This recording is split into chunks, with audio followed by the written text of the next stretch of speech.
წინა თავში ჩვენ ძალიან მნიშვნელოვანი სწავლება განვიხილეთ.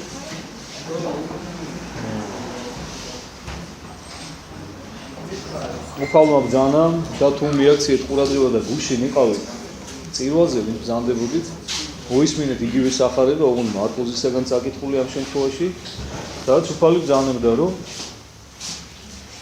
რომელსა უნდა შემდგომად ჩემსა მოსვლაი, უარყავ თავითვისი, აღიღე ჯვარითვისი და შემომიდეგი მეორე. ამაზე ჩვენ ვისაუბრეთ წინა შეხვედრაზე, რომ რამდენად მნიშვნელოვანია ეს ყველაფერი ადამიანისათვის, რომ როგორ უნდა მოხდეს ქრისტეს შედგომა და როგორი საფეხურები აქვს ამას. ანუ ეხლა ეგრე რო ვკითხო, ეხლა დღეს დღევანდელ ცივილიზებულ ქრისტიან მსოფლიოს ყველა სამს ერთი, ყველა ქრისტიანია, მაგრამ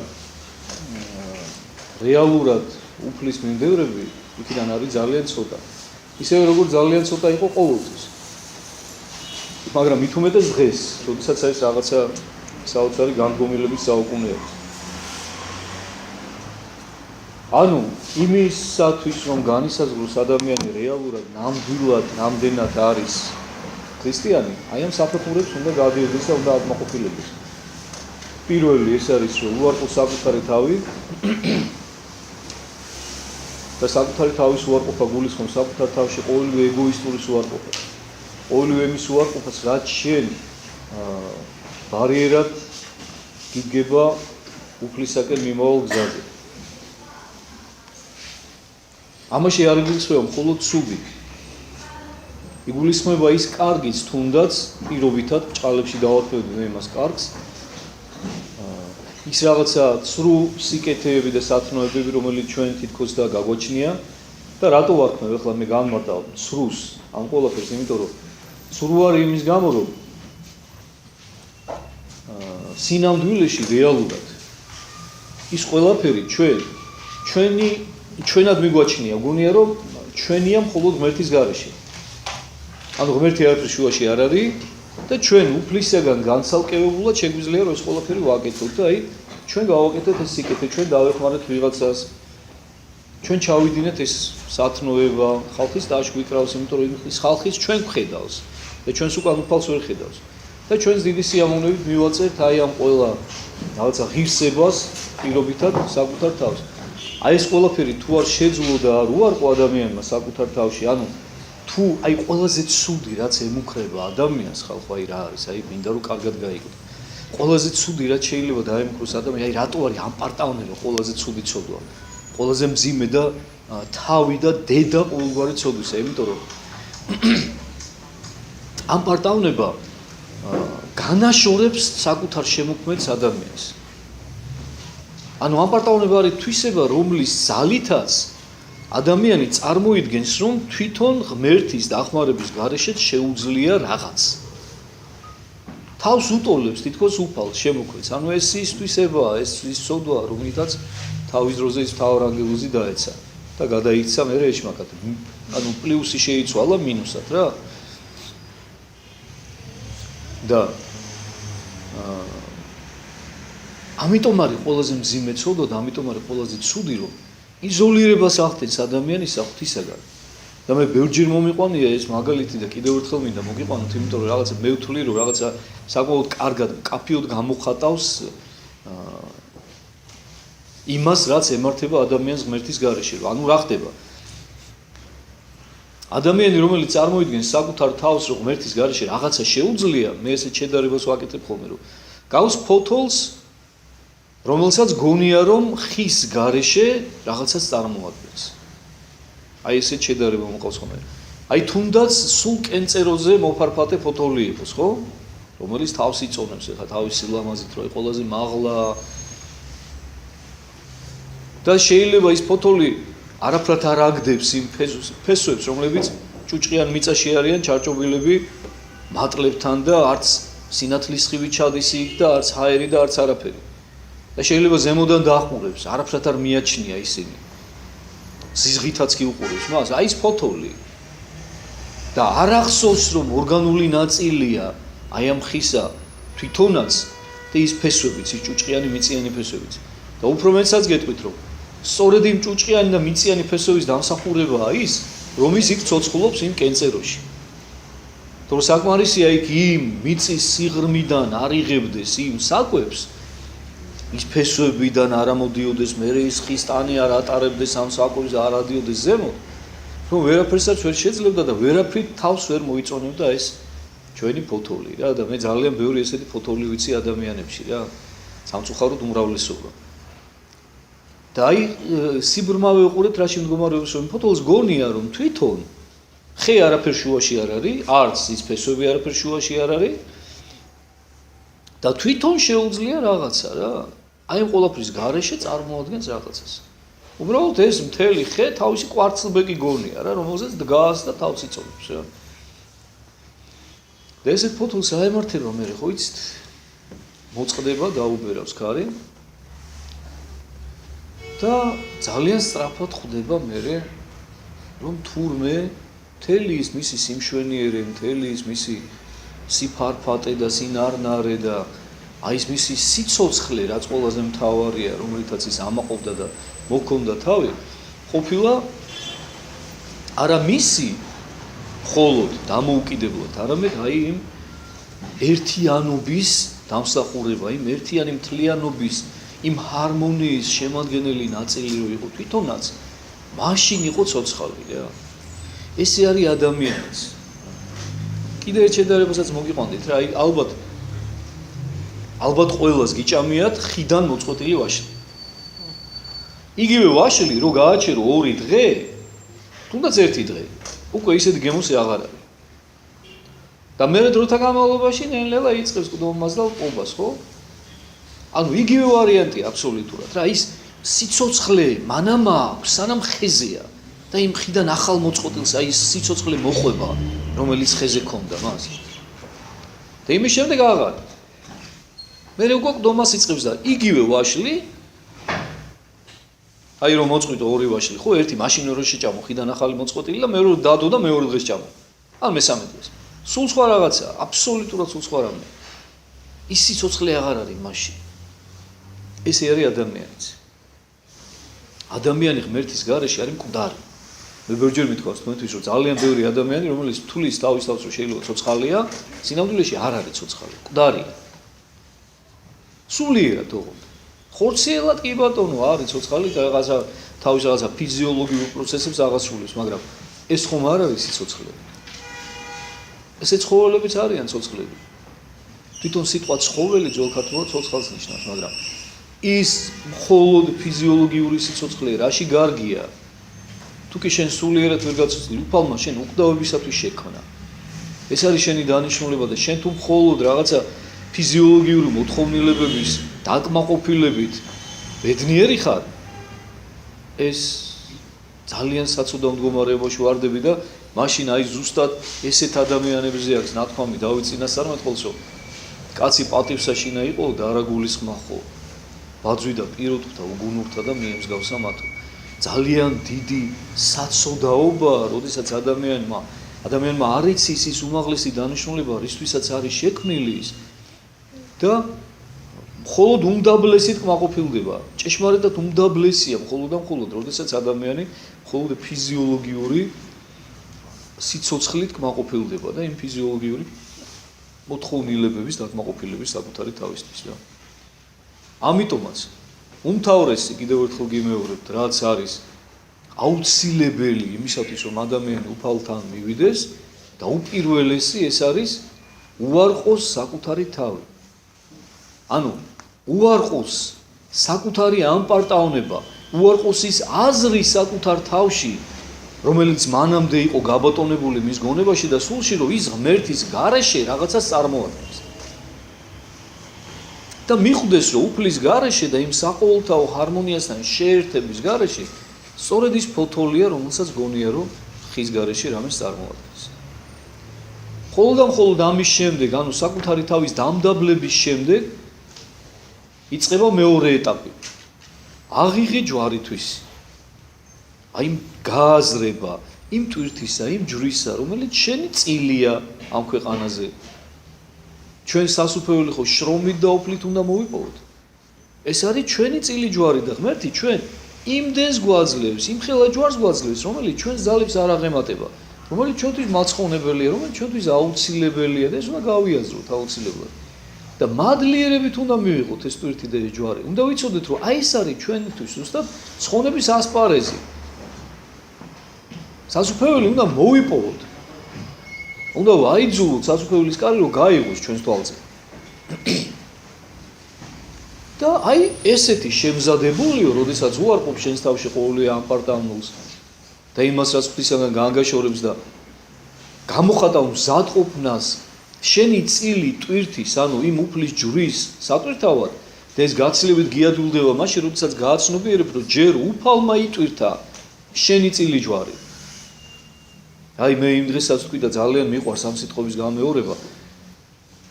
ნიკოლოზ სერბი ერთ-ერთი თანამედროვე წმინდანი, ჩემი ერთ-ერთი გამორჩეულად საყვარელი წმინდანია, ესეც სიტყვებს ამბობს საოცარს, რომ აი რა ვიცი, ეს უმაჟრელესო რო კითხულობ ამ სიტყვებს.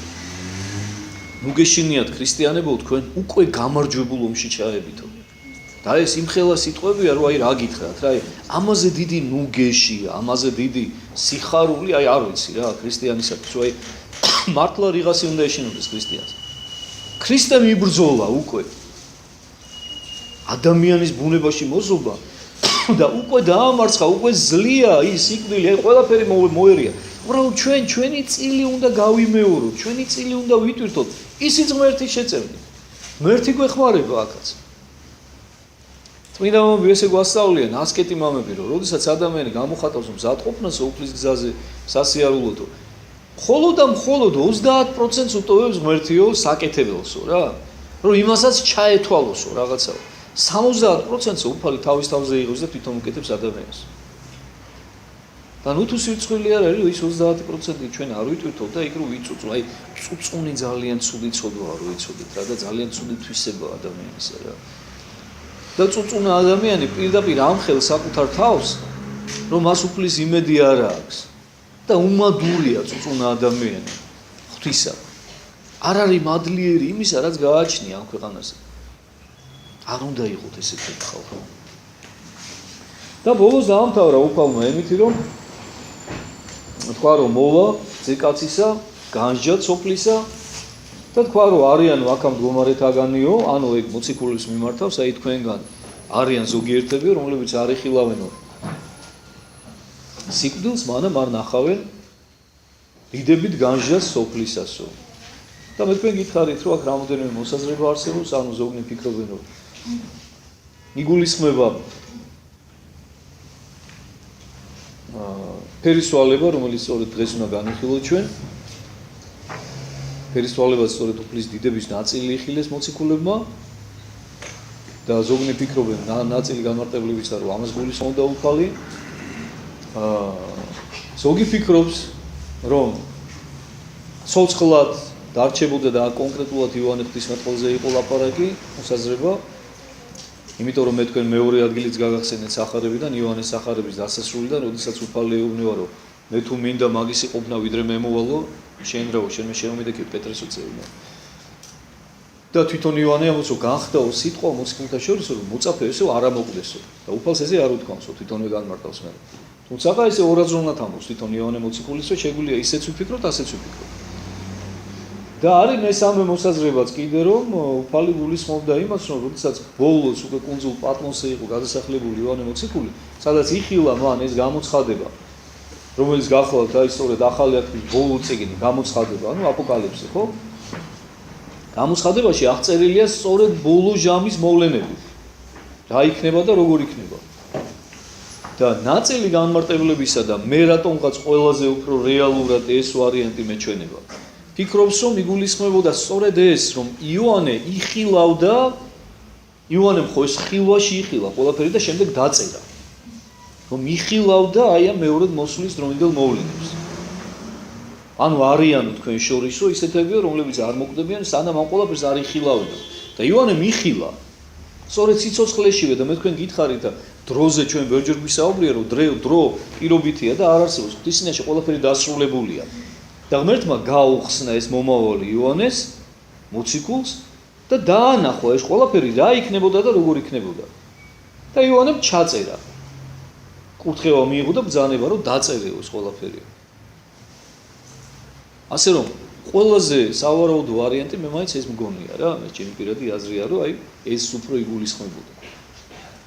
აბა მოდი ვნახოთ ახლა ცოტა ვრცელი შესავალი გამოგვივიდა, იმიტომ რომ მე აი განგებ ვიხსენებ ხოლმე, ალბათ თქვენ თუნდაც ხვდებით, მაგრამ მეც გეტყვით რომ განგებ ვიხსენებ ხოლმე წინა საუბრის დასასრულს, რომ რაღაცა ლოგიკურად გადავაბოთ ხოლმე მე შემდეგი საუბარი. ხა ჩვენ აქ სკოლა არა გვაქვს და ვთქვათ რაღაცა ინსტიტუტი არა გვაქვს, რომ ყოველდღიური ლექციები იყოს და არ დაგა, ამიტომ იმისათვის რომ ვითვალისწინებ იმას რომ ხა ჩვენი პრობლემები გვაქვს კვირიდან კვირამდე მაინც ახლა 7 დღე არის დრო გადის შეიძლება რაღაცა უცებ ამოგივარდეს გონებიდან დაიბნე დაგავიწყდეს ამიტომ ვცდილობ ხოლმე რომ რაღაცა გავიხსენო ის სადაც გავჩერდით და იმას მე ლოგიკურად მივაბა უკვე ის რაც შემდეგ უკვე გძელდება რა რომ რაღაც გაცოცხლდეს ის წინა შტაბეჭდილებები ჩვენთვის და შემდგომად 6-ისა დღისა წარიყვანა იესო პეტრე და იაკობ და იოანე ძმა იმისი და აღიყვანა იგინი მთასა მაღალსა თვისაგან.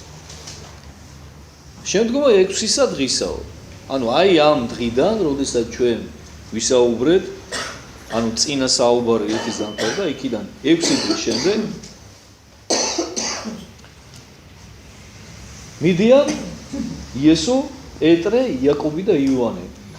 ამას მიაქციეთ ყურადღება ჩვენ კიდე რამდენჯერმე შეგვხვდება ესეთი პასაჟი სახარებაში, როდესაც იესო 12 მოციქულიდან, რომელიც თვითონვე აირჩია, რატომღაც გამოყოფს ამ მოციქულს, პეტრეს და ძმებს, იაკობს და იოანეს. და რა ნიშნით გამოყოფს მათ? იმიტომ რომ მათში ყველაზე მეტი იყო გულმოდგინება. ყველაზე მეტი იყო სიმდაბლე. და არაგერიოთ ერთმანეთში და არ გეგონოთ რომ პეტრე ამპარტავანი იყო, იმიტომ რომ პეტრე შეიძლება ფიცხი იყო ბუნებით და ტემპერამენტული, მაგრამ ამპარტავანი არ იყო. ეხლა ამპარტავნობა რა თქმა უნდა გარკვეულწილად ეხლა მათში როგორ არ იყო ეხლა ვთქვათ რაღაცა დოზით, მაგრამ ეხლა მე ვიძახი აი ესე თლიანობაში რომ შევაფასოთ ადამიანი რა. თავმდაბლობისკენ იყო რა, მეტი წილი მიდრეკილი მასში და აი ამ ორ მოციქულში კიდე ანუ თავიანთი გულმოდგინებით განსაკუთრებული სიყვარულით და ერთგულებით უფლის მიმართ და თავიანთი უბრალოებით და თავმდაბლობით. ანუ ამ ნიშნით არჩევს ამ სამ მოციქულს. ხშირად იესო. სხვათა შორის დანარჩენ მოციქულებს მე ბრძოლები ეწყებათ ხოლმე. გარკვეულწილად ერთი ორგან ნახსენებიც არის ეს. თუმცა უფალიც ამას განსაკუთრებით და ისე გამორჩეულად და განგებაკეთებს, იმიტომ რომ ისინიც დააფიქროს და ისინიც დაამდაბლოს, რომ რატომ ხდება ესე. იმიტომ რომ ის ხომ ღმერთია და ღმერთის სიყვარული ხო ყოველს თანაბრად მიეფინება. მაგრამ აი რატომ არის თუნდაც როდესაც ნათქვამია იოანე მოციქულზე, იოანე თვითონ წერს ამას თავისი სახარებაში, რომ საკუთარ თავზე ამბობს, ოღონდ მესამე პირში ლაპარაკობს, მოწაფე, რომელი უყვარდა იესოს. როგორ დანარჩენი მოწაფეები იესოს არ უყვარდა? ყველა უყვარდა, ხო, რას საკვირველია, მაგრამ რატომ არის გამახვილებული? იოანე უქროპირი გამარტავს ამას საუკეთესოდ რა, რომ ის რომ წერიაო, რომ მოწაფე რომელიც უყვარდა იესოსო, ნიშნავსო იმასო, რომ იოანეს უყვარდა ყველაზე მეტად იესო. ხვდებით? თორე ღმერთს ყველა ერთნაირად უყვარს. მაგრამ ღმერთის აი ჩვენც ესე არა ვართ. ახლა შეიძლება ყავს მეგობრები და ბევრი მეგობარი ყავს, თქვა, ნაცნობი ახლობელი, მაგრამ იმათგან განსაკუთრებულად გიყვარდება ის, ვისაც შენ უყვარხარ აქეთ განსაკუთრებულად, ხო ესეა?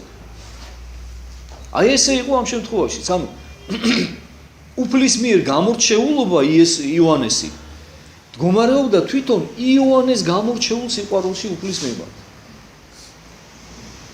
რაც მან დაადასტურა კიდევაც, ხო, თავისი ცხოვრებით, მიუხედავად იმისა, რომ ყველაზე ახალგაზრდა, ყველაზე ჭაბუკი იყო და წესით ყველაზე მეტად ის უნდა გაფრთხილებოდა თავისი ჭაბუკეს და თავის სიცოცხლეს, ერთადერთი აღმოჩნდა მოციქულთაგან, რომელმაც ბოლომდე უერთგულა უფალს. და სიკვდილისაც არ შეეშინდა. და მოციქულების და სამარცხვინოდ იოანე და ქალები, დედები იყვნენ ის ადამიანები, რომლებმაც უერთგულეს. ყოვლადწმინდა ღვთისმშობელი და მენელსაცხელე დედები, მათ შორის მარია მაგდალინელი. ქალებს და იოანე ღვთისმოწყალს არ შეეშინდა ყოველ სიკვდილისა, დანარჩენს ყველას. დაიფანტნენ აქეთ-იქით. ნუ პეტრეს რაც დაემართა იცით. წავიდნენ თაზე. თაზე აიყვანა. და იცვალა მათ წინაშე სხვა ფერად. და გამწყინდა პირი მისი ვითარცა მზე, ხოლო სამოსელი მისი იქნა სპეტად ვითარცა ნათელი. ეხლა ჩვენ დაახლოებით წარმოვიდგინეთ, ხო ეს ყველაფერი ხა ესე ლაკონურია, ყოველთვის מחარებელი, სიტყვა ძუნწები არიან, מחარებლები არ მრავალ სიტყვაობენ, იქ დანარჩენი უკვე ჩვენ უნდა წარმოვიდგინოთ რა იყო და როგორ იყო. ეხლა თქვენ წარმოვიდგინეთ, მთაზე ასული მოციქულები, იმ დროს მინდა გითხრათ, რომ არც ელექტროენერგია არ აქვს ადამიანს გამოგონებული, არც ეს რაღაცა სინათლეები, ანუ არსებობს მხოლოდ ბუნებრივი ნათელი, ხო? და ხდება საოცრება მოციქულთა თვალწინ, ხედავენ ისეთ რამეს, რაც რა ვიცი ხა, მანამდე არავის არ დასიზმრები, არავის არ უნახავს. რომ ადამიანი შეიცვალა უცებ, იესო. გაბრწყინდაო, აი მოდი კიდევ ერთხელ წავიგოთ როგორ წერია, გაბრწყინდა, იცვალა სხვა ფერადო ჯერო წერია. სხვა ფერად ეხლა თქვენ არ იფიქროთ, რომ წითელი ან ყვითელი არა. სიფეთრეზეა ლაპარაკი რა, თეთრ ელვარებაზე. გამწყინდა პირი მისი ვითარცა მზე, ხოლო სამოსელი მისი იქმნა სპეტად ვითარცა ნათელი. სხვა მოციქული წერს, სხვა מחარებელი როდესაც აღწერს ამ მოვლენას, რომ ისეთი სითეთრე იყო, რომ ვერცერთ მხატვარს ვერ ძალუცო, გამოხატოსო ისეთი თეთრი ფერიო. ანუ არაბუნებრივად თეთრი იყო რაღაცა. და როგორც წმინდა მამები გვეუბნებიან და სხვათა შორის მათ შორის გრიგოლ პავლამაი, რომლის ხსენების დღეც იყო და დაწესებულია მისი ხსენების დღე სწორედ დიდმარხვის მეორე კვირას, მას აქვს საოცარი ქადაგება ხელთუქმნელ ნათელთან დაკავშირებით, აი სწორედ ხელთუქმნელი ნათელი ეწოდება აი ამ ნათელს, იმიტომ რომ ეს არ იყო ხელით ქმნილი ნათელი. ეს არ იყო ის ნათელი, რომელიც უფალმა შექმნა, როდესაც თქვა იქმენი ნათელი. ეს არ იყო ნათელი, რომელსაც ასხივებს ღვთის მიერ შექმნილი რაღაცა არსება, თუნდაც თქვა მზე. ხო? ჩვენ ახლა მზის ნათელი ვიცით, ხო? თვარე, რომელიც იგივე მზის ნათელს აირეკლავს და თქვა იმ პატარ-პატარა მზეების, ანუ იმ ვარსკვლავების ნათელიც, რომელიც მოდის ჩვენამდე, ანუ ჩვენ ხელით ქმნილი ნათელი ვიცით. მაგრამ არ ვიცით ხელით უქმნელი ნათელი. და უფალი გახლავთ სწორედ ხელით უქმნელი ნათელი თავისთავად. და აი ამ ნათელში გიეს, ანუ არსებობს იგი. და ის სწორედ უფალმა მოციქულებს თავისი ხელთუქმნელი ნათელის რაღაცა ნაწილი აჩვენა და როგორც წმინდა გრიგოლ პავლმა და წმინდა მამები გვეუბნებიან და გამგვიმარტავენ, მოციქულებს აჩვენა მხოლოდ ნაწილი თავისი დიდებისა, მხოლოდ იმდენი, რამდენის დატევნასაც მოციქულები შეძლებდნენ იმ დროს, იმ მომენტისათვის. მასზე მეტის დატევნა მათ არ შეეძლოთ. იმიტომ რომ ადამიანის შესაძლებლობები განსაზღვრულია, ვიცით ჩვენ, ხო? იმიტომ რომ ადამიანი ქმნილებაა, რაც არ უნდა სრულყოფილი ქმნილება იყოს ღვთისა და ღმერთი კი შემოქმედია და ადამიანი ღმერთს სრულად ვერასოდეს ვერ დაიტევს. ამიტომაც აჩვენა მათ იმდენი, რამდენიც მათთვის დამაზიანებელი არ იქნებოდა, რამდენის დატევნაც მათ შეეძლოთ. ყოველ შემთხვევაში იმ დროს და იმ ეტაპზე. იმიტომ რომ გავიდა დრო და ადამიანი რაც უფრო იზრდება და რაც უფრო წარემატებოდა ახალ სულიერ საფეხურებზე ადის, მით მეტი ხდება შემდეგ უკვე მისი დამტევნელობა, მისი ღვთის მიმღებლობა. და ეს არის დაუსრულებელი პროცესი და აი ამაში მდგომარეობს სწორედ საიდუმლო მარადიული ნეტარებისა, იმიტომ რომ როგორც წმინდა მამები გვეუბნებიან, რომ აი დაუსვავთ ხოლმე ესეთი შეკითხვა, რომ ჩემთვის პირადად და მეც გამჩენია თავის დროზე მე ადრე ეს შეკითხვა და ბევრ ადამიანს ებადება ეს შეკითხვა, რომ აი მეორედ მოსulis შემდეგ რა არის გარანტი იმისა, რომ ადამიანი კვლავ აღარ დაეცემა. აი როდესაც უფალი ახალცასა და ახალ ქვეყანას შექმნის როგორც თავად ბრძანებს, ხო? და როცა მოხდება საყოველთაო განკითხვა და განრჩევა კეთილისა და ბოროტისა და საბოლოო დამარცხება და გამიჯვნა ბოროტისა კეთილისაგან, ჩვენ დღეს არა ვართ გამიჯნულები, ხო? უფალმა დაუშვა, განგებ, რომ ჩვენ თანავარსებობდეთ ბოროტთან ერთად. უბრალოდ ღმერთი აკონტროლებს რა დოზით მოუშვას ის ბოროტი შენამდე. უშვებს იმ დოზით, რომ შენი თავისუფალი ნება გამოიცადოს და შენ გააკეთოს სწორი არჩევანი. რომ გაძლიერდე და შენი ბრძოლით მოპოვებული იყოს შენი სასუფეველი და შემდეგ უკვე დამთავრდება ეს ყველაფერი, ანუ ბოროტი გაიმიჯნება აბსოლუტურად სიკეთისაგან, იქნება სრულყოფილი სიკეთე, მარადიული. და ჩნდება ესეთი შეკითხვა, რომ თუ კი მანამდე არსებობდა ესეთი ალბათობა, როდესაც ადამი და ევა ახალი შექმნილნი იყვნენ და მაშინ ხო არ იყო ფაქტიურად იქ ბოროტება, ხო, როგორ მოხდა, როგორ დაეცნენ, ხო? ან თუნდაც სულ თავიდან, როდესაც ის თავარ ანგელოზს დაეცა, თუ კი მაშინ მოხდა ეს დაცემა, ეხლა რატომ აღარ იქნება ეს დაცემა? ნუ თუ აღარ არის იმის საშიშროება, რომ მოხდეს კვლავ დაცემა და წმინდანები ამაზე პასუხობენ, რომ მიზეზი იმისა, რომ აღარ მოხდება შემდგომ უკვე დაცემა ხელახლა ადამიანისა ცოდვის არის რა? საფუძველი იმისა, უკეთრო ვთქვა. ორი მიზეზი ექნება ამას, ორი საფუძველი ექნება. ეს გახლავთ. პირველი ის, რომ ეს იქნება უკვე ისეთი ადამიანებით დაკომპლექტებული სასუფეველი ცათა, რომლებსაც საკუთარი შრომით, ოფლით, ღვაწლით, სისხლით ექნებათ მოპოვებული სასუფეველი და მე მგონი წინაზე მოგიყევით ის ზღაპარი მასთან დაკავშირებით რა, რომ უშრომელი შემოსავალი რომ არაფრად არ მიაჩნდა იმ ბიჭს და მე უკვე საკუთარი შრომით მოპოვებული ხურდებსაც კი რომ გაუფრთხილდა და ცეცხლიდან ხელით რომ გამოყარა, ესე არის ადამიანის ნებისმიერი ადამიანი, ანუ მზამზარეულის და ესე ლანგრით მორთმეულის ფასი არის ეს ადამიანმა, მაგრამ საკუთარი შრომით მოპოვებულის კი იცოცხლე. ამიტომაც არის რომ ეხა მე ვიცი მაგალითად და ეხა არა მარტო მე, არამედ ეხა საყოველთაოდ გავრცელებული ინფორმაციაა, რომ აი მილიარდელები ეს როკფელერის ოჯახის რაღაც ის არის გავრცელებული რა ისტორია ამასთან დაკავშირებით, რომ საკუთარ შვილებს ამუშავებენ და რაღაც ასაკის შემდეგ, როდესაც ის სრულწლოვანებას მიაღწევენ 18 წელს, უკვე ფულს აღარ აძლევენ. და ისინი არანაირ სამუშაოს არ თაკილობენ, იქ მიმტანებადაც მუშაობენ, რაღაცა პარკინგზეც მუშაობენ, იქ მანქანების გამჩერებლობა, ანუ სხვადასხვა სამუშაო, სხვადასხვა ეტაპებს გადიან და საკუთარი შრომით მოპოვებას სწავლობენ საკუთარი საზრდოსი და სარჩოსი და ისინი იციან, რომ მამა იმას აღარ დაეხმარება, რაც არ უნდა მილიარდები ედოს ბანკში. თვითონ უნდა მიხედოს საკუთარ თავს. უშვებენ, აი ხა წადი შენ და მიხედე ისწავლე ცხოვრება. სწორია ეს. იმიტომ რომ უნდა მიეჩვიოს ადამიანის საკუთარი შრომით მოპოვებას.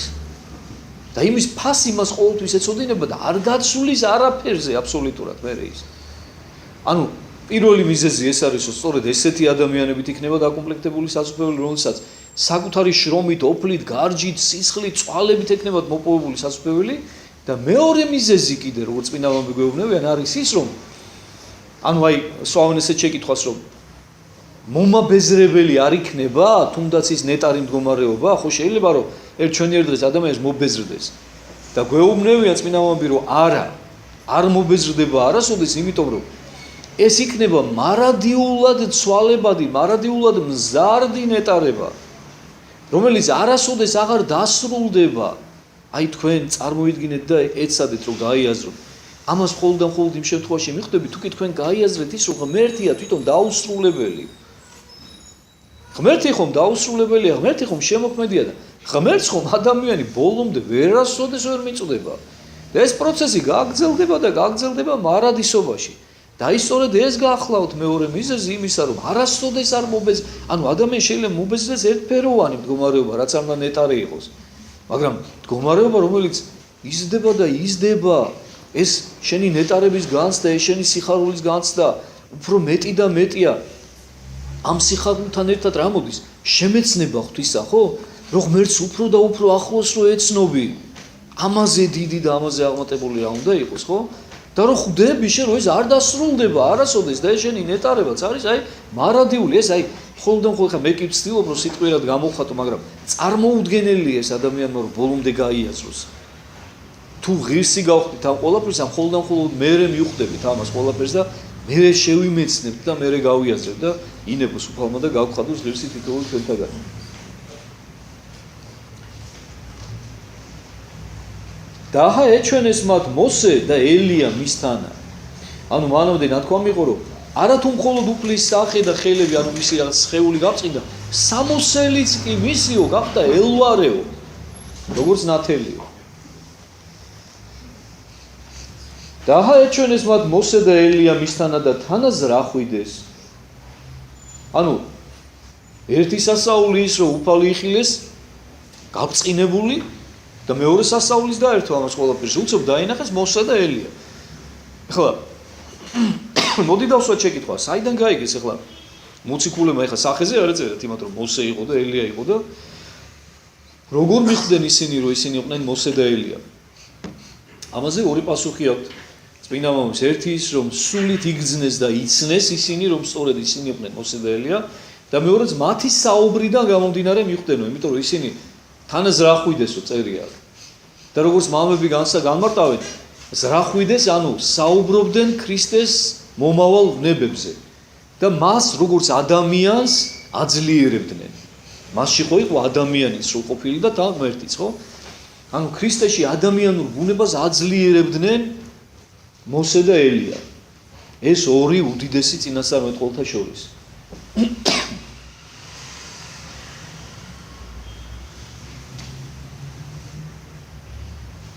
მიუგო პეტრე და თქვა იესოს.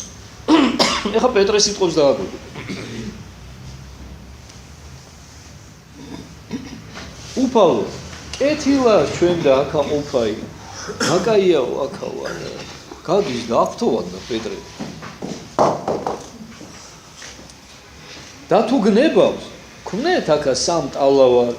ერთი შენ და ერთი მოსესა, ერთი ელიაისა. თუ გინდაო, მოდიო სამი კარავი ავაშენოთო. ერთი შენთვის, ერთი მოსესთვის, ერთი ელიასთვისო. თავზე არც ფიქრობს, თვითონ ისედაც კარგად ზნობს თავს. ბედნიერად ზნობს თავს. აი, თქვენ წარმოიდგინეთ, უფლის დიდების მხოლოდ და მხოლოდ მცირე ნაწილი იხილეს. რისი დატევნაც მაშინ მათ შეეძლო და მაშინ მათ ძალიან მცირეს დატევნა შეეძლოთ, იმიტომ რომ ძალიან პატარები იყვნენ თვითონაც სულიერად. და მიუხედავად ამისა, იმ ხელა ნეტარება განიცადეს, რომ პეტრეს ხალხო არ დაგავიწყდეთ. პეტრე უკვე თან ისე იყო რა. პატარა ჭაბუკი არ იყო რა, სადღაც 40 გადაცილებული იყო და ცოლ-შვილი ყავდა პეტრეს. დავიწყდა ცოლი, ჩვილიც. აქ ვიყოთო, კაცო, აქ დავრჩეთო. აქ არისო, კარგიო, შენთან ერთად ყოფნაო და სამყაროს აგიშენებთო, ერთი შენო, ერთი პეტრესო, ერთი ელიასო. ანუ ისიც ვერ გაიაზრა. რომ ისაო პეტრე კი არა, მოსე და ელია. რომ მოსე და ელია ხორცელად არ იყვნენ, მოსულები ისინი სულიერად იყვნენ იქ მხოლოდ. მათ უნდათ იმათ კარავი, მაგრამ ვერ ხვდებოდა ამას ყველაფერზე წერს კიდეც მოციქული არა იცოდა რა საიტყოდა. რომ ვერ იაზრებს ამას უბრალოდ ნეტარებით არის მოცული, სიხარულით არის მოცული. მეტი არაფერი არ აინტერესებს, არაფერზე აღარ ფიქრობს. აღფრთოვანებულია, გაოცებულია და გახსოვთ უფალი რო ამბობს, რომ ვინც დედას დატოვებს, მამას, სოლს, შვილს და შემიყვარებს მე მათზე მეტად, ჩემში მიიღებს ის ამ ყოველივეს, რომ ასწილათო. აი ეს დაემართა პეტრეს. იმიტომ რომ ჩვენ შვილის სიყვარულით, მშობლის სიყვარულით, მეუღლის სიყვარულით, ეს მხოლოდ და მხოლოდ წინა სახეებია ჩვენთვის ღვთისაგან მოცემული ღმერთისადმი ჩვენი სიყვარულისა. ღმერთია თვითონ სიყვარულის წყარო. ღმერთია თვითონ სიყვარული. და ეხლა თქვენ წარმოედგინეთ რა საყვარელია სიყვარული, ხო? ჩვენ ადამიანიც კი ღვთისაგან შექმნილი ესე გვიყვარს და რა საყვარელი იქნება თვითონ ის, ვინც ამ სიყვარულის წყაროა. აი ეს დაემართა თამათ რა. გაოცდნენ. და პეტრე მე ბერჯერ მithქვამს თქვენთვის და ეხაც გეტყვით რომ ყველა მოციქულის სათქმელს გამოხატავს, უბრალოდ არ აცის და არც მოციქულებს რა. პირველი ყოველთვის პეტრე იმაღლებს მას და ის ამბობს, ორი იოანეს და იაკობიც იგივე მდგომარეობაში იყვნენ. და ვიდრე იგი ამას იტყოდა, აჰა ესე რა ღრუბელი ნათლისაი აგრილობდა მათ და აჰა ხმა იყო ღრუბლით გამოდას თქვა, ესე არის ძე ჩემი საყვარელი, რომელიმე სათნო ვიყავ, მაგისი ისმინეთ. მესამე სასაული მოხდა. მოდის ღრუბელი ნათლისა, რაღაცა საოცარი განათებული ღრუბელი, არაბუნებრივი, ამასაც ხვდებიან მოციქულები, რომ ეს არ არის ჩვეულებრივი ღრუბელი, რომლიდანაც ხმა ისმის. ესე არის ძე ჩემი საყვარელი, რომელიმე სათნო ვიყავ, ან რომელიც ჩემს ნებას აამებს, ჩემი ნების აღმასრულებელია, მაგისი ისმინეთ. ვისთვის იყო ეს სიტყვა? მოსესთვის და ელიასთვის? მოციქულებისთვის. ისევ და ისევ იმიტომ რომ გააძლიერდნენ ისინი, რომ იცის უფალმა რომ რა ელოდებათ, რამხელა განსაცდელი ელოდებათ თვალწინ. მიუხედავად იმისა, რომ ჩვენ წინა საუბარშიც ვთქვით, რომ უფალმა დაიწყო უკვე მათი შემზადება, როდის რის შემდეგ გაიხსენეთ, როდესაც პეტრემ აღიარა, რომ შენ ხარ ძე ღვთისა, ცხოველისაო. და როცა ეუბნება უფალი რომ ნეტარი ხარო შენო პეტრეო, იმიტომ რომ სისხლმა და ხორცმა კი არ გათქმევინაო, არამედ მამა მინებაო და გამოგიცხადაო და ამის შემდეგო დაიწყო უფალმაო უკვე მათვისო, როდესაც ამაღლდნენ უკვე იქამდე და როდესაც დაინახა იესომ რომ მამამ ინება უკვე რომ გამოეცხადებინა მათთვის, მამამ ჩათვალა უკვე საჭიროდ რომ ისინი უკვე ისეთ სულიერ სიმაღლეზე არიან რომ შეიძლება მათ განეცხადოს უკვე რომ იესო არ არის ჩვეულებრივი ადამიანი, თუნდაც ჩვეულებრივი წინასწარმეტყველი, არამედ ის არის ცხებული უფლისა, ის არის ძე ღვთისა.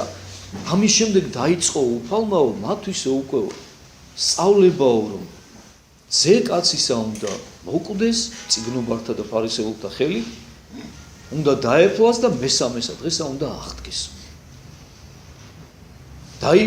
სულ რაღაც 6 დღეა გასული ამის შემდეგ და ხელახალი გაძლიერება ხდება მოციქულებისა. ისმის მამის ხმა, რომელიც ამოწმებს რომ ეგ არის სწორედ ნამდვილად პეტრემ ხო თქვა თვითონ.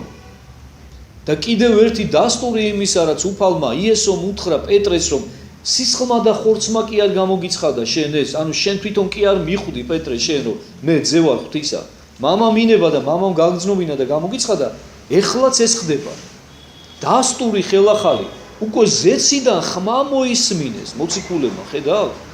მამის ხმა მოესმათ რომ კი ეგ ნამდვილად ძე არის ჩემი საყვარელი.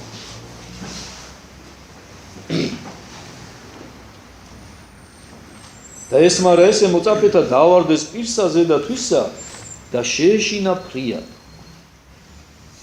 შიჩმა მოიცვა, იმიტომ რომ ძალიან დამთრგუნველი იყო მათთვის ახლა ეს აი ამ ყველაფრის მოსმენა, აი ამ ყველაფრის გააზრება და დავარდეს პირსაზე და თვისაო პირქვე დაემხნენ შიშისაგან.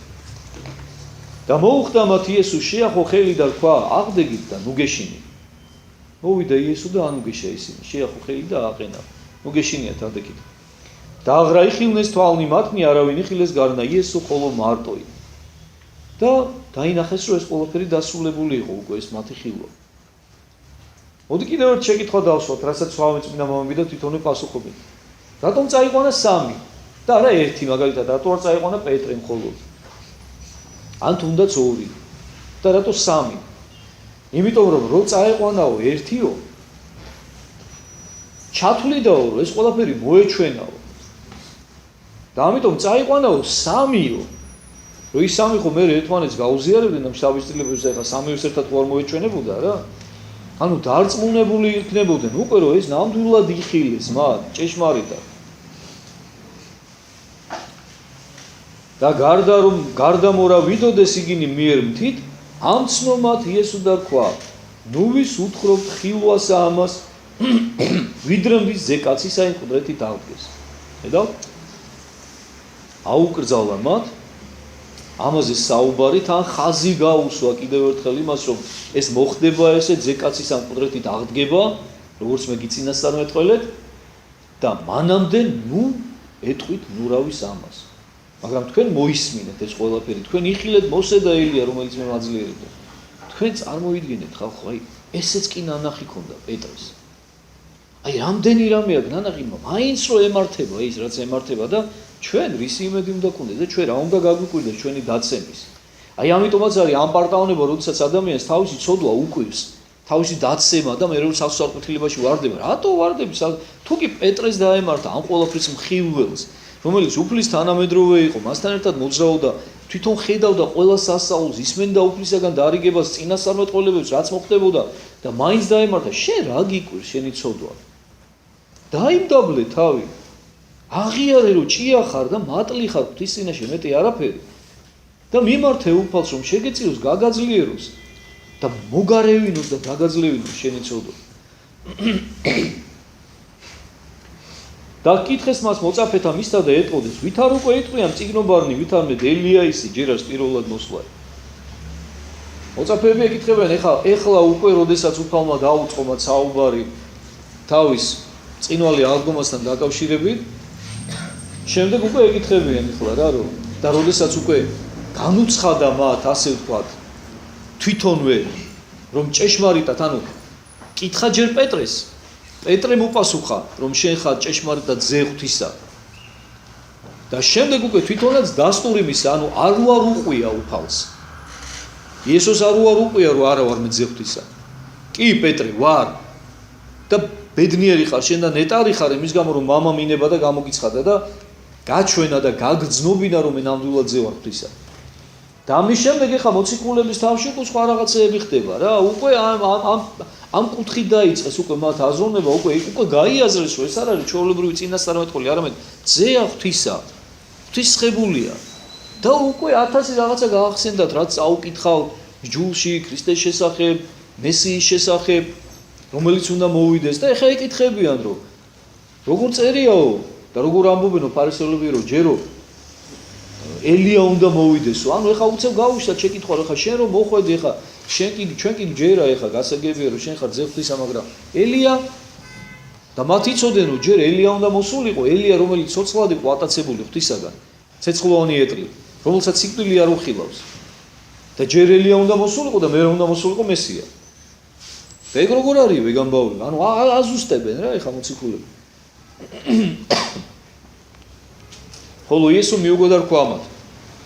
ელია მოვიდეს პირველად და ყვალა დაგოს ყოველი. ეხა უყურეთ როგორ ორაზროვნად პასუხობს უფალი. ეუბნება რომ ელია მოვაო და თავის საქმეს გააკეთებსო, რაც მას ავალიაო. და შემდეგ აგძელებს ხოლო გეტყვით თქვენ, რამე თუ ელია აწვე მოვიდა და არა იცნეს იგი, არამედ უყვეს მას რაოდენი უნდა. და ეგრეთვე ძესაცა კაცისასე ეგულების ნებად მათგან. მაშინ გულისხმავყვეს მოწაფეთა, რამე თუ იოანე ნათლისმცემელისათვის ხვა მათო. ანუ ჯერ ეუბნება რომ ელია მოვაო, რაც წერია ელიაზე ვის მოხდებაო და თავის საქმეს გააკეთებსო. და მერე უცნაურამეს ეუბნება რომ გეტყვითო თქვენ რომ ელია იყო უკვე მოსულიო, თავის საქმეს გააკეთაო. და ადამიანებიცო ისე მოექცნენ როგორც უნდა მოქცეულიყვნენო მასო და იგივეს გაუკეთებენ ძეს კაცისასაც, ანუ მეო. და მოციქულები მიხვდნენ რომ იოანე ნათლისმცემელზე თქვაო. შტაინერის მიმდევრები და რეინკარნაციის მომხრე ადამიანები, თუნდაც ეს ასტროლოგები, ეს ერთი ჯიშის ხალხია ესენი სამივენი, თვლიან და ერთ-ერთ ისეთ მკაფიო დასტურად და ხელჩასაჭიდად იმისა რომ აი სახარებაშიც არის დასტური იმისა რომ რეინკარნაციის თეორია მართალია, რომ ადამიანები სხვადასხვა რამდენჯერმე მოდიან ამ ქვეყანაზე, არისო ესო რომ აიო ნახეო ესო ამბობსო რომ ელიას უწოდებსო იოანე ნათლისმცემელსო, ესე იგიო ელია იყო ისო. ხო და ნუ ეხა ეს ნუ იმდენად დიდი სიბრიყვეა და იმდენად დიდი აი კომენტარის არ უნდა გააკეთოს ადამიანმა, იმიტომ რომ კარგ მთქმელს კარგი გამგონე უნდა. და კიდევ ერთხელ ხა მე თქვენ დაგიდასტურებ და დაგიმტკიცებთ რომ ეს ნამდვილად ესეა. რომ უყურეთ იოანე ნათლისმცემელი ელიას შეადარა უფალმა თავისი მისიის გამო. ანუ როგორც ელიას ჰქონდა მამხილებლური მისია თავის დროზე, როდესაც ის მოღვაწეობდა ამ ქვეყანაზე. ესეთივე მამხილებლური მისია ჰქონდა იოანე ნათლისმცემელს უკვე თავის საუკუნეში. და უყურეთ, ნიშნად იმისა და დასტურად იმისა, რომ არ არეულდათ მოციქულებს და არ გონებოდათ მართლა ელია, ესეთი პირდაპირი გაგებით იოანე ნათლისმცემელი, პირველად სწორედ იმას ეუბნება, რომ ელია მოვა და გააკეთებს თავის საქმეს და როდის მოვა, მოდი მაშინ ვიკითხოთ. მეორედ მოსulis წინ. ის მაშინ მოვა და მერე იქადაგებს. აი სწორედ იოანე ღვთისმეტყველის მიერ ხილულ გამოცხადებაში წერია ეს ყველაფერი, როდესაც ორი მოწმე ჩამოდის და ამოწმებს ღვთის ჭეშმარიტებას, იქადაგებს ჭეშმარიტებას და ამხელენ ანტიქრისტეს. და წმინდა მამების უმრავლესობა ემხრობა იმ აზრს, რომ ეს ორი მოწმე არიან სწორედ ელია და ენუქი, ორი ადამიანი, რომელსაც ხორციელი სიკვდილი არ გამოცდიათ. რომ სწორედ ამისთვის ინახავს უფალი მათ.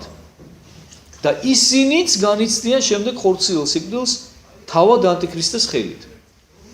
და 3 დღის შემდეგ აღდგებიან და 3 დღეო, როგორც მამები ამბობენ, ქუჩაში იყრებიან ისინი, მათი დამარხავი არავინ არ იქნებოდა.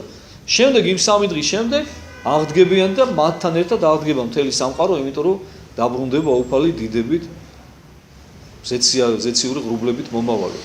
ნუ ეს ცალკე თემაა, ცალკე უზარმაზარი მოვლენაა, რომელსაც მთელი სამყარო ელოდება და ჩვენ ამას წამში ყოველი მწამსის თქმის დროს გამოხატავთ, რომ მოველი აღდგომასა, მკვდრეთით და ცხოვრებასა, მერმისამი საუკუნისასა და აი ელია მოვაო და თავის საქმეს გააკეთებსო, აი სწორედ ამას გულისხმობს უფალი. რომ ელიას აქვს თავის საქმე დარჩენილი. ჯერ არ დამდგარა ეს ჟამი. და ეხლა ელიას საქმის აღმასრულებლად მოგვევლინა სწორედ იოანე ნათლისმცემელი. და მოვიდა და გააკეთა ის. იგივე სულის მატარებელი. იგივე მამხილებლური სულის მატარებელი ადამიანი მოვიდა და ის საქმე გააკეთა, რასაც ელია გააკეთებდა. რო ყოფილიყო ეხლა ამ ქვეყანაზე ცოცხალი, მაგრამ ის თავის საქმეს გააკეთებს, როდესაც მოვა.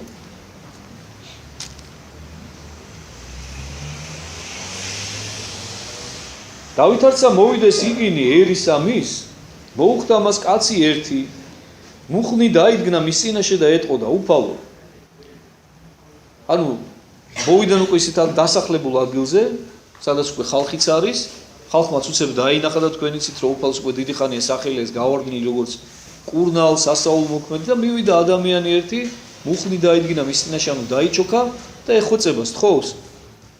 რომ უფალო, შეიწყალე ძე ჩემი, რამე თუ ცისად ბოროტად იგვემების, რამე თუ მრავალგზის თავარდეს იგი ცეცხლსა და მრავალგზის წყალსა.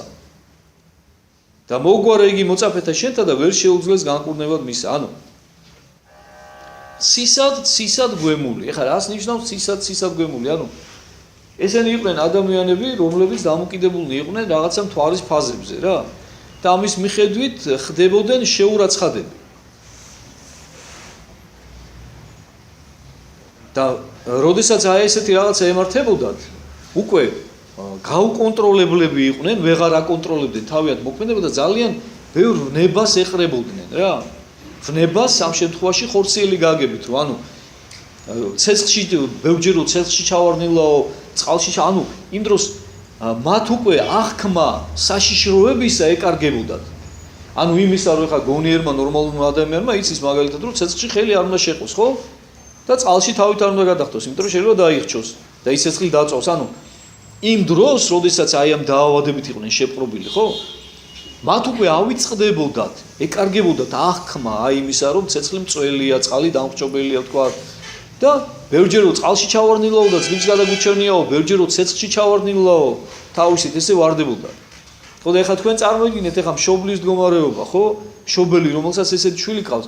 თან ეს არის მდგომარეობა, რომელიც აი მონაცვლეობდა ჯანსაღ ნორმალურ მდგომარეობასთან. ანუ რაღაცა პერიოდის განმავლობაში ადამიანი იყო ჩვეულებრივი და რაღაც პერიოდში, როდესაც ის რაღაცა ფაზა დადგებოდა, თქვა ბუნებისა, უცებ ხდებოდა აი ესეთი რა შეურაცხადი რა.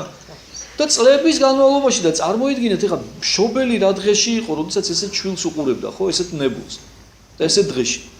ხო და აი მამას აწყალი, შეღონებული, შეწუხებული, აი ყველაფრით მიდის უფალთან და ეუდრება. ეხვეწება და თან უყურეთ, დაუმატოთ ის, რომ შენს მოწაფეებს უთხოვეო და ვერ შეძლესო მისი განკურნებაო. ეხლა მოწაფეებიც გაოცებულები არიან, იმიტომ რომ თქვენ გახსოვთ ალბათ, როდესაც გაუშვა უფალო მოწაფეების აქადაგებლად, როცა ამაზე ვისაუბრეთ, რომ გამოირჩია 12 და გაუშვა, მათ უამრავი სასწაული აღასრულებს. და მოდიან და ეუბნებიან მე გახარებულები, რომ მკვდრების აღადგინეს და ბოროტის სულებიც კი გემორჩილებოდენო და უფალი ეუბნება მათ, რომ ნუ გეხარიათო ისო, რომ ბოროტის სულები გემორჩილებოდო, არამედ გიხარუდეთ ისო, რომ თქვენი სახელები ჩაიწერეოთ სათაშინაო. მაგრამ ეხლა უყურე, რაღაცა შეიქმნა ისეთი პრეცედენტი, რომ ვერ შეძლეს განკურნება რა. არა და თითქოს ეხლა მოწაფეებიც ეხლა ალბათ განკურებულები არიან, იმიტომ რომ ეხლა მათი წარმოდგენით გაცილებით უარესი მდგომარეობები განკურნეს, ხო? და ეხლა უკვირთ რატო ვერ შეძლეს ამის განკურნება რა. მოდი ვნახოთ რა რატო ვერ შეძლეს. იუგო იესო და რქვა მათ. ჰოი ნათესავი ურწმუნო და გულარძნილი. ვიდრემდის ვიყო თქვენთანად. ვიდრემდე თავს ვიდევდე თქვენსა. მომგვარეთ მე იგი აქა. რაღაცა ყვედრებასა ვიჭღებს ხო ღვთისაგან. მაგრამ ნუ ეს არის უფლისაგან გულის დაწყვეტა. მეტი არაფერი, გული წყდება და გულდაწყვეტილი ამოიძახებს რა. აყვედრისმა თავიანთ გულგრილობას, თავიანთ ურწმუნოებას, გულარძნილებას, გულარძნილება ცოტა მძიმე სიტყვაა. ანუ გულარძნილება გულძვირობას ნიშნავს, ხო? შურიანობას. ვიდრემდე ვიყო თქვენთანო და ვიდრემდე თავს ვიდევდე თქვენსაო. მე ხომ მუდმივად თქვენთან არ ვიქნებიო უფალმა ხომ იცის რომ მხოლოდ 33 წელი აქვს ამ ქვეყანაზე განსაზღვრული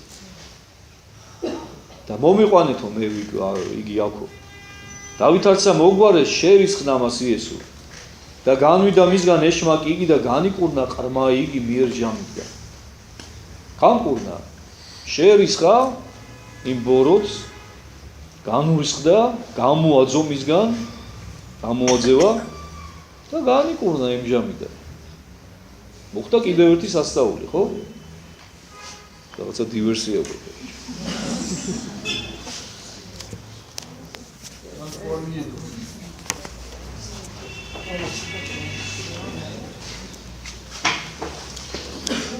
ჩვენ არ შევუშინდებით დივერსიას და მაინც გავაგზავნეთ.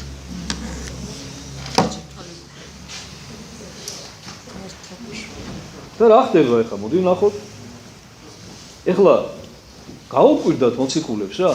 ახლა მოციქულებისთვისაც ხდება ეს ყველაფერი და რატომ ხდება იცით რომ? ხდება იმიტომ რომ მოციქულებს შეიძლება უკვე რაღაცა ცოცხლად თავშიც აუვარდათ იმ პერიოდში ეს ყველაფერი რა და აჰა, გვეშველო.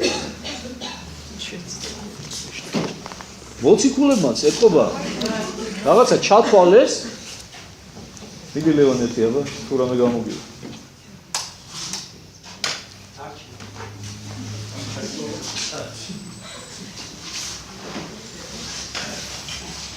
როი მომენტში ხა მათ რო ის რაღაცა მრავალი სასწაული აღასრულეს მრავალი ყურნება რო იმასნეს ნუ რაღაცა ეთყობა თვითონაც რაღაც წარმოვიდგინეს თავიანთ თავზე რა როგორ ჩანს უკვე მაგრები არიან და ეხლა წარმოვიდგინოთ ეხლა როგორ იქნებოდა რა რომ ალბათ უთხრეს ეხლა იმას რომ ეხლა ის კაცი რომ გამოხატავდა თავის ტკივილს თავის ატკივარს რომ აი ესეთი შვილი მყავს ეხლა მოციქულები ეთქვენ მოგვიყვანე კაცო ჩვენ ეხლა ეგეთები მოგვიჩენია ეგეთები გამუყურნია ახლა დადონეზე დარწმუნებულები იყვნენ ეხლა საკუთარ თავში ეხლა იმიტომ რომ უმრავი სასწაული აღსრულდა მათ ხელიდან ხო და როგორ ჩანს ეხლა უფალმარაც გააფრთხილა რომ ეს თქვენი არ არის და უსასყიდლოდ მიგიღებია და უსასყიდლოდ გაი აი როგორ ჩანს ეს მომენტი დაერღვა ცოტა მოციქულებს რა დაუვარდათ თავში რაღაცეები იმიტომ რომ მათ მართლაც გაცილებთ რომ ძიმედგომარეობა და უფალი ამდაბლებს მათ მოციქულებს და უშვებს რომ ვეღარ განკურნონ რომ გაახსენდეთ რომ მათი დამსახურება კი არ არის ეს ყველაფერი და თვითონ კი არ ახერხებენ ამ განკურნებას არამედ ღვთის მადლია და ღვთის შეწევნით ხდება მხოლოდ და მხოლოდ ეს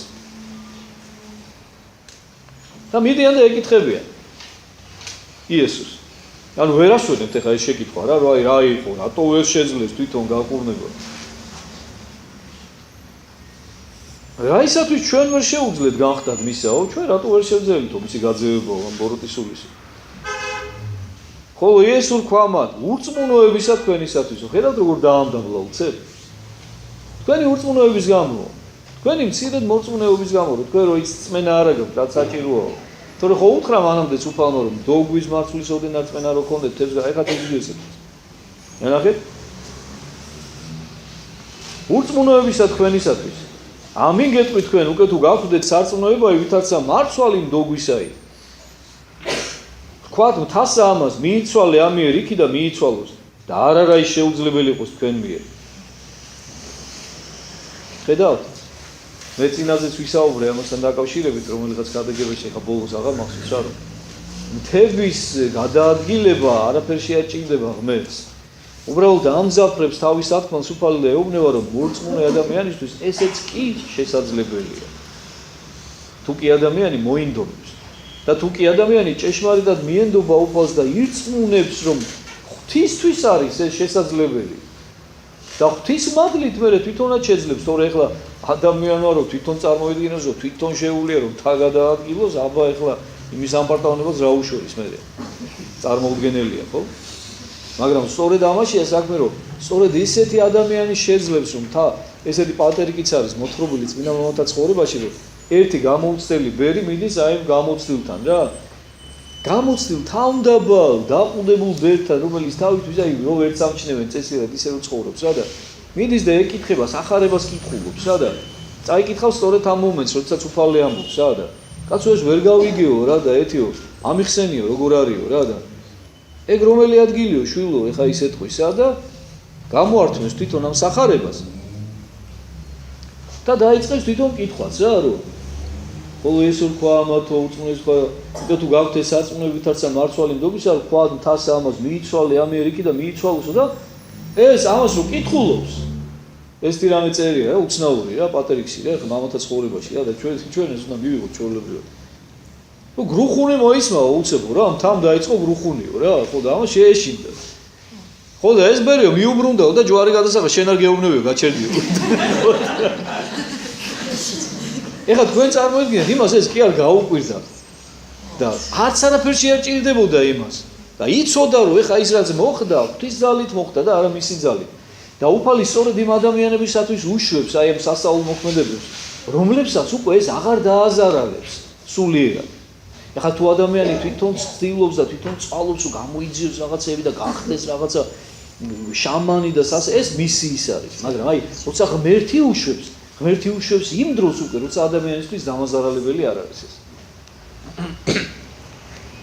ხოლო ესე ნათესავი არარაით განვალს გარნავ ლოცვითა და მათქვითა აი კიდე ერთი მნიშვნელოვანი მომენტი ანუ კიდე ერთი სათქმელი უფლისა რომელიც მიიტანა მან მოციქულებამდე მარხვის მნიშვნელობაზე გაუმახვილა ყურადღება ანუ ლოცვა იცოდნენ ეხა მოციქულებმა ისედაც ლოცვა აუცილებელია და ლოცვის გარეშე არაფერი არ ხდება მაგრამ უყურე ლოცვასთან ერთად უფალმა მარხვაც დააყენა ესე ნათესავი ანუ გულისხმობს ეშმაკის იმ სახეობას რომელიც კონკრეტულად იმ ადამიანს ებრძოდა და რომლის გამოც ემართებოდა ისაც ემართებოდა არარაით განვალს ანუ სხვა ვერაფრით ვერ გაძევდება ადამიანიდან თუ არა ლოცვითა და მარხვითაო ხედავ ანუ მარხვას რამდენად დიდი მნიშვნელობა ქონია ადამიანისთვის აი სწორ ჯერეუნევა რომ ურწმუნოებისა თქვენისათვისო ანუ რწმენის შემადგენელი ნაწილი რა ყოფილა და რა ყოფილა აუცილებელი პირობა იმისათვის რომ ადამიანი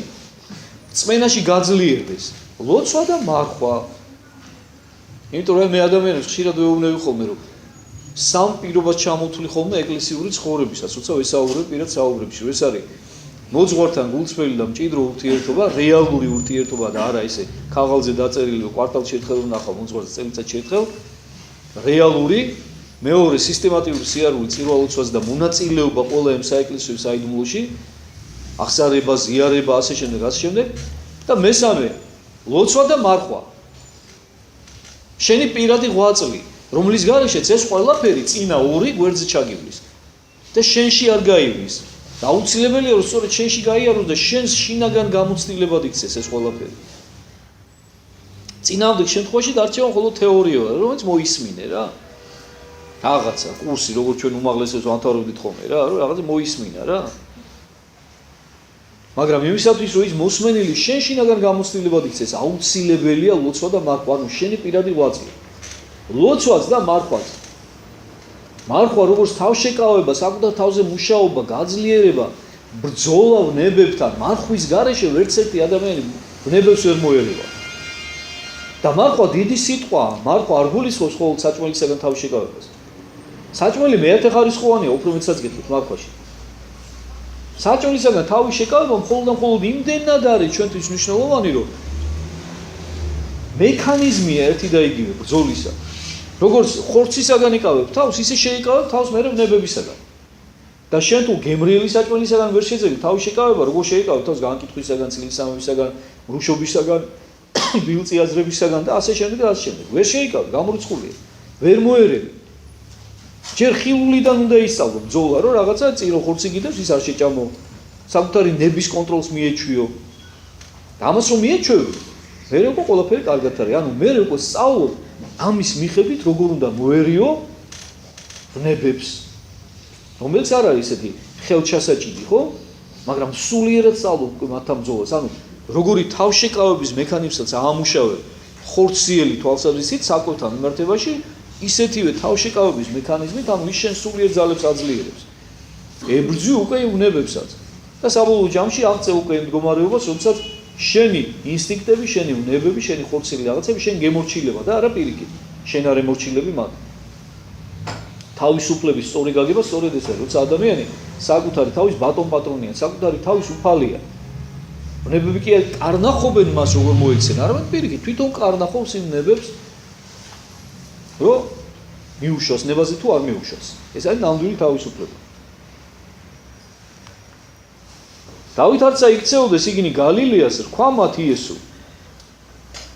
ვითარმედ ეგულების ზესა კაცისასა მიცემად ხელთა კაცთასა და მოკლან იგი და მესამესა დღესა აღდგეს. ხოლო იგინი შეწუხდეს ფრიად. ანუ კიდევ ერთხელ ეუბნება ამას. ნახეთ?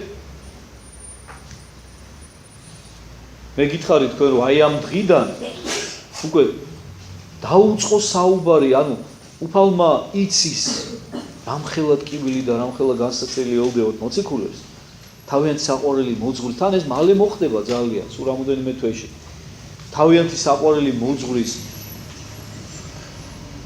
გარდაცვალების სახით და ესეთი უმოწყალო გაწყირვის სახით რაც უნდა იხილოთ მათ და ამიტომ წინასწარ იწყებს მათ გაძლიერებას და ხშირად ძალიან ხშირად და ეხლა თქვენ წარმოგიდგენთ ეს რაც წერია სახარებაში და რაც არ წერია ჩვენ წარმოვიდგინოთ ეხლა ეს სოცხალი ურთიერთობა დღის განმავლობაში რამდენჯერ ესაუბრებოდა და რამდენჯერ ეტყოდა ეხლა იესო თავის მოციქულებს ამას რომ ნელ-ნელა შეემზადებინა თავისი ჯვარცმისათვის თავის ტკივილებისათვის რომ ეს ყველაფერი მათ არ განკვირვებოდათ მიეღოთ როგორც ჩვეულებრივი ბუნებრივი ის რაც იწინასწარმეტყველა უფალმა რაც უნდა აღხდა ამხდარიყო და აღხდა რომ აი ესე მიეღოთ ეს ყველაფერი არადა როგორი ძნელი მოსასმენია ხო მოციქულებისთვის მანამდე რომ დაეწყო უფალს ამაზე საუბარი ისინი ვერ მიიღებდნენ მაგრამ მას შემდეგ რაც უკვე აღიარეს ის როგორც ზეღთვისა ეხლა მათ უკვე იციან რომ ღვთისთვის მომავალი არ არსებობს ღმერთმა იცის ყოველი ადამიანის მომავალი ზოგადად სამყაროს მომავალი და ღმერთმა იცის რომ ეს ყველაფერი მართლაც ასე მოხდება და ამიტომ უკვე ჩვეულებრივად იღებენ უფლის ნათქვამს როცა უფალი წინასწარ აუწყებს მათ რომ უნდა მოკვდეს და გახსოვთ წინა თავშიც იყო იგივე რა და იქ მერე პეტრემ რომ შეწოდება დაიწყო რომ შეიწყალეო შენი თავი უფალო და პეტრეს რომელიც 5 წუთის წინ უთხრა უფალმა რომ ნეტარი ხარო რომ უფალმაო მამამო ინებაო რომ გამოგიცხადაო რომ მე ვარ ზეღთვისაო 5 წუთის შემდეგ უფალი ეუბნეო რომ განვეგ ჩემგან სატანაო იმიტომ რომ არაძრახავ ღვთისასა არამედ კაცისასაო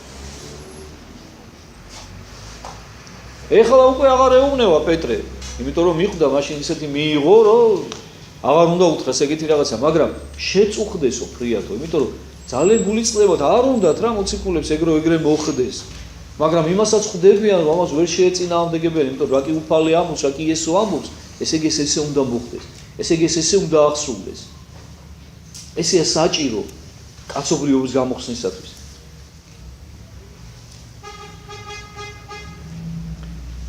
დავით არცა მოვიდეს იგინი კაპერნაუმად მოუხდეს მას რომელნიგი დიდ რაქმასა შეკრებდეს მეხარკეები და თქვენს პეტრეს მოძღვარმა თქვენმა არა მოგცესა ხარკი ანუ მივიდნენ მებაჟეები თქვენ იცით რომ იუდეა იყო რომის კოლონია იმ დროისათვის და რომს უხდიდა ხარკს და მივიდნენ მეხარკეები მებაჟეები ანუ მეზვერეები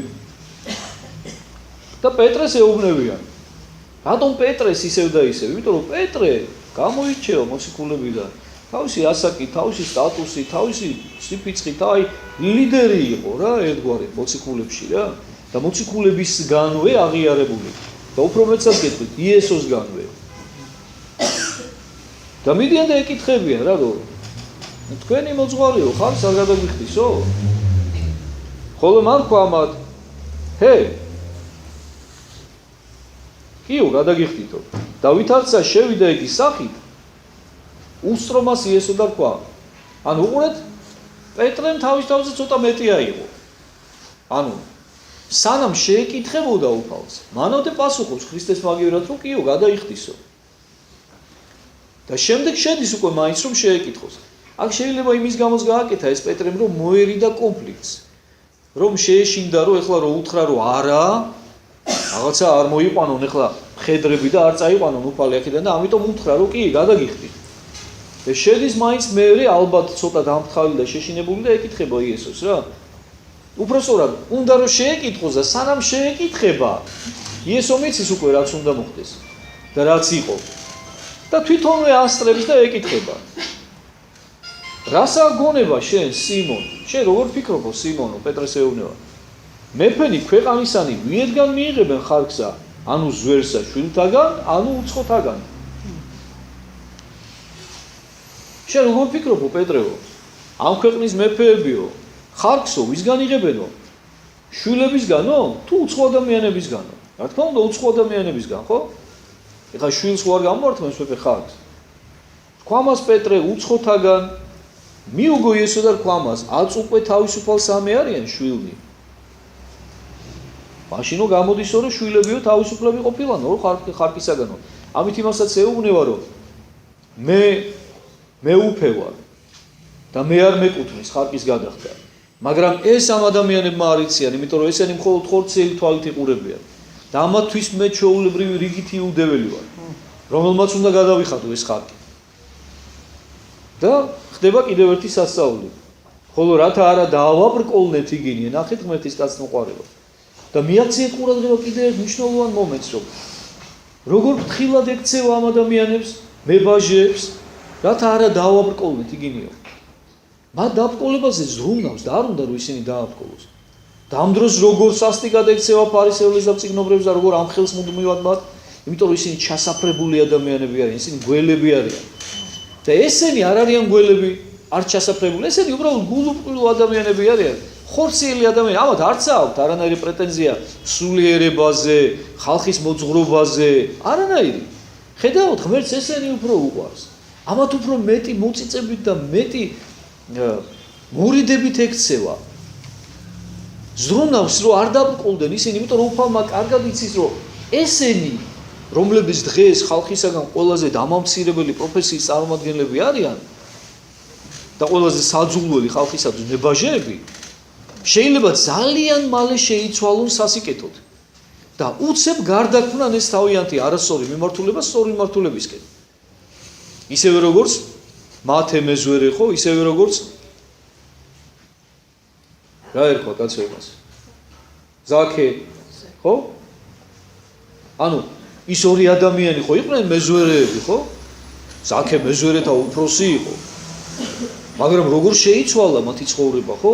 უფალი მიდის მათთან სახლში, იმიტომ რომ იცის რომ ისინი შეიძლება პროფესიულად არიან მეზვერეები, მაგრამ შინაგანად სუფთები არიან. კარგი მასალა, კარგი საფუძველი აქვს მათ, კარგი მორწმუნეობისათვის. ამიტომ უფრთხილდება მათ. დეუბნება პეტრეს, რათა არა დავაბრკოლნეთ იგინიო. მოდი ნუ დავაბრკოლებთო მათო და ნუ დავუწყებთ ახლა ახსნა განმარტებას, რომ ჩვენ არ გვეკუთვნის რა ხარკის გადახდაო. და ნახეთ როგორი საოცარი სახით აგზავნის პეტრეს და ამით პეტრესაც როგორ აძლიერებს და რას ეუბნება. ყურეთ, წარვეთ ზღვად, ანუ ჯიბებში კი არ ჩაიყობს ხელს და კი არ ამოიღებს და ახლა და მიეცი ეუბნება. არ იყო თქვა ეხლა ეს რაღაცა იმხელა თანხარო იმ წუთში, თქვა მოციქულებში ვერ შეგროვილიყო და ვერ გადაეხადათ რა. უყურე, განგებაკეთებს ამას უფალი იმისათვის, რომ პეტრე კიდევ ერთხელ გაძლიერდეს. თქვენ მიაქციეთ ყურადღება მაცხოვრის განსაკუთრებულ სიყვარულს პეტრეს მიმართ, რომ იცის პეტრე როგორ არის დაბრკოლებადი უფლის მიმართ, რომ რაც მეტი აქცენტი აქვს გაკეთებული პეტრეზე, რომ პეტრე იყო ძლიერი. იოანეზე არ აქვს აქცენტი, იმიტომ რომ იცის, რომ იოანე არ დაბრკოლდება. მაგრამ პეტრეზე სულ აქცენტი აქვს. და პეტრეს აგზავნის და ეუბნება, წარვეთ ზღვად, ჩააგდე სამჭედური ძოლქართულად არის ანკესი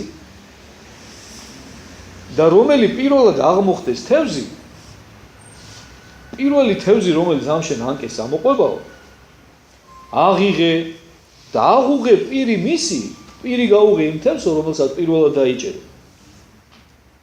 და პოვო მის შორის სტატირი, ანუ პირში ექნებაო ფულიო იმ თევზო. და სწორედ ის ფული და იმდენი, რამდენიც იმ ხალხისთვის იყო საჭირო. მოიღე იგი და მიეც მათ შენთვის და ჩემთვის. აი ნახეთ, მიაქციეთ ყურადღება რა საოცრებაა, როგორ სასწაულებრივად აკეთებს ამას უფალი. იმისათვის რომ პეტრე კვლავ არ დაბრკოლდეს ქრისტეს ღვთაებრიობაში და კიდევ ერთხელ გაძლიერდეს და კიდევ ერთხელ ირწმუნოს ეს ყველა, ანუ ეს ვის შეუძლია რომ იცოდეს თუ არა მხოლოდ ღმერთს. წარმოიდგინეთ ახლა თქვენ, ანუ ამით რას ეუბნება იცით უფალი მას პეტრეს, რომ მე ვარ ღმერთი არა მხოლოდ ადამიანებისა, ცისა და ქვეყანისა, მე ისა ვარ, ვინც ყოველი თევზი შევქმენი.